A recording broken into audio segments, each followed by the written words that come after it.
Modern cinema seems to have a problem. A big problem. And no, I'm not talking about Marvel fatigue, DC disasters, or overblown franchises.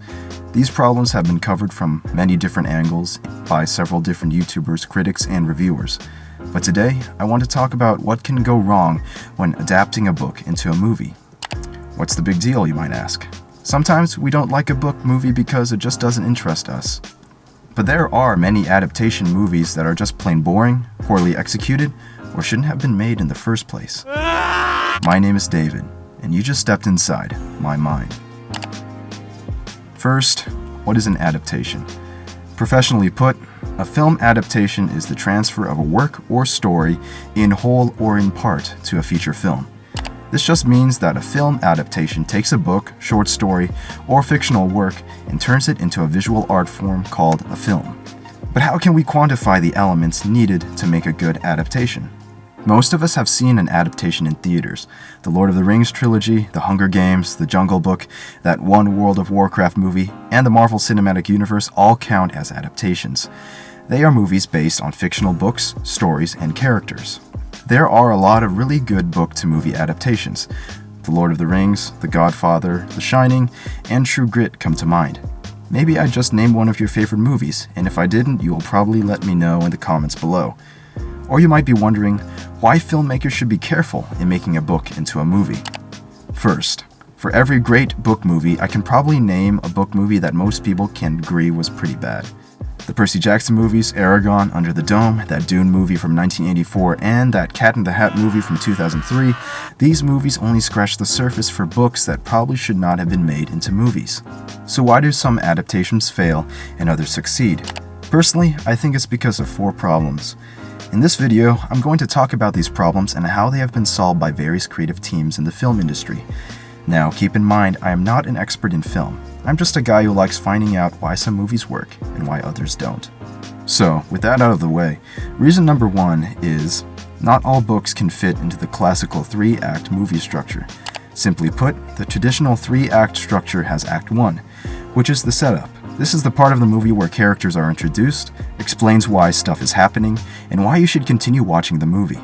Act 2 includes stuff to make the movie more interesting, a point where the characters take a break, and reveals a really cool event in the middle of the movie to keep the audience interested.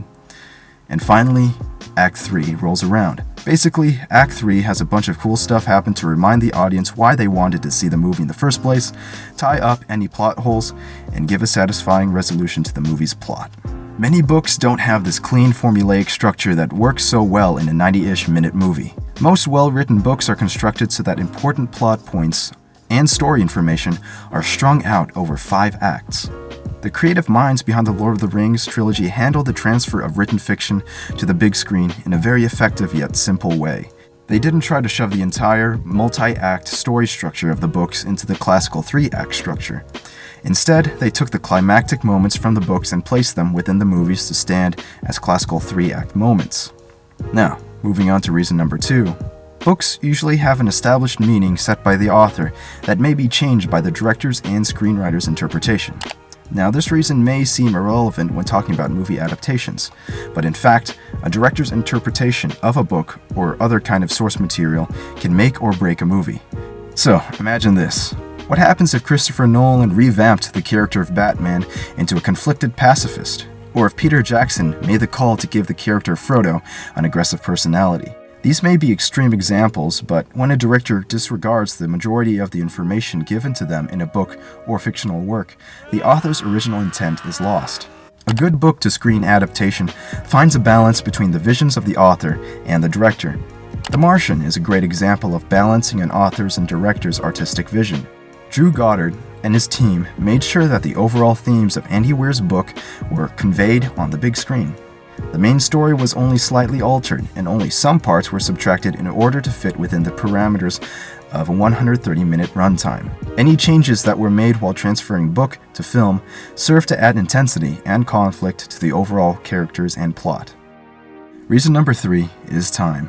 That's right, an average modern movie is about 80 to 120 minutes long, or in script terms, a maximum of 120 pages long. Now, imagine a 400-page book being cut down into a 120-minute movie, or a 120-page script. That's a lot of original information missing from the final movie adaptation. If you try taking a small amount of source material and expanding it into a larger scale movie, you might end up with unnecessary content that doesn't fit into the context of the source material. Whether it is character arcs, dramatic scenes, or plot points, there will be stuff left on the cutting room floor. Percy Jackson and the Lightning Thief is a great example that shows what happens when source material is cut up so much it detracts from the finished movie. Based on the book of the same name by Rick Riordan, Percy Jackson and the Olympians, The Lightning Thief, did well in the box office. But Lightning Thief wasn't an amazing movie according to audience and critics' reviews. Many people cited a weak story, confusing plot holes, and a lack of explanation for the lore of Lightning Thief's world. So why does Lightning Thief feel like it's missing the adventurous and fantastical elements of the books?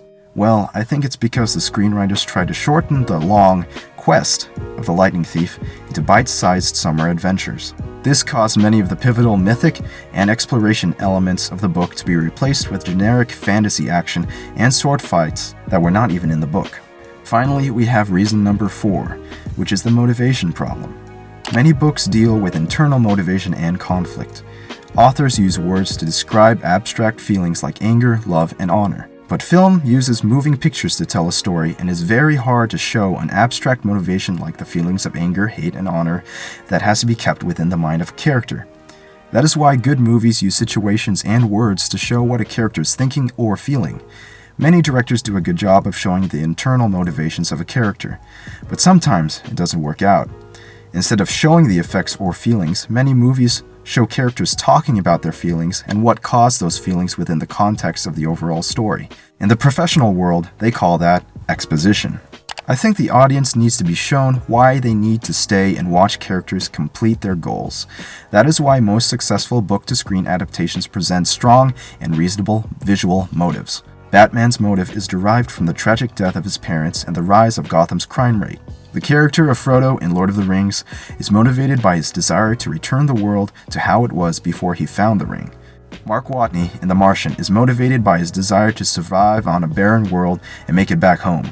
Motivation must be tangible in a movie. It has to be seen and heard. Having a character simply say it's the right thing to do won't cut it. So that's it. Those were 4 problems book movies have and how smarter people than me have fixed them. There are probably problems and solutions I've missed in this video, so let me know what you think in the comments below.